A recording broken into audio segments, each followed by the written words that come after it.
বাঞ্ছারামপুর থানা বাংলাদেশের রেমিটেন্সের 1 নম্বর থানা।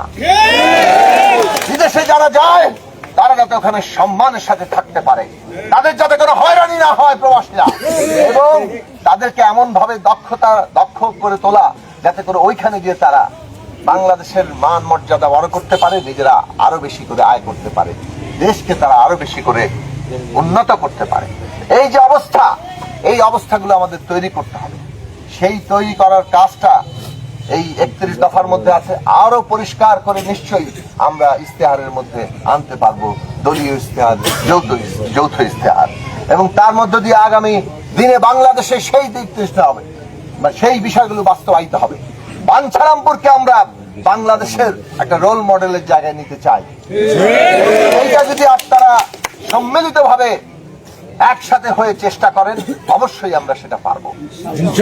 এই বাঞ্ছারামপুরের অনেক রকম ভবিষ্যৎ আছে। এই মেঘনা নদীর এই পার আমাদেরকে বিরাট একটা সম্ভাবনার জায়গায় নিয়ে যাবে।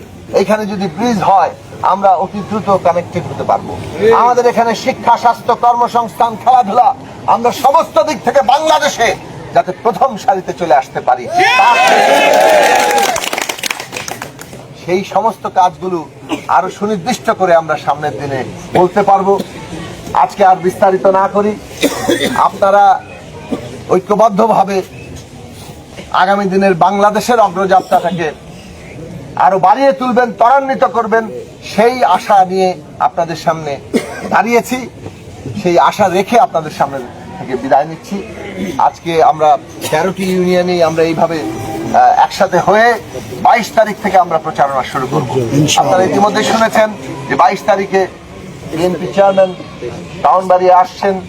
সেখানে আমাদের আপনারা নিশ্চয়ই সবাই সেখানে যাবেন, আমিও সেখানে যাব। আমি আপনাদেরকে পরিষ্কার করে বলছি, আমার আর জুনায়েদ সাকিব ভাইয়ের মধ্যে কোনো পার্থক্য নেই।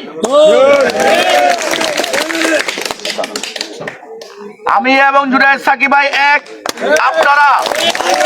আপনারা ঐক্যবদ্ধভাবে 12ই ফেব্রুয়ারির নির্বাচনে জুনায়েদ সাকিব ভাইয়ের যে প্রতীক মাথাল, সেই মাথাল মার্কাকে ধানের শীষ ভেবে আপনারা বিজয়ী করবেন। ধানের শীষ ভেবে ইনশাল্লাহ আপনারা ভোট দিবেন। এই আহ্বান জানিয়ে এবং আজকের এই মিটিংয়ে এই মত বিনিময় সভা আপনারা যে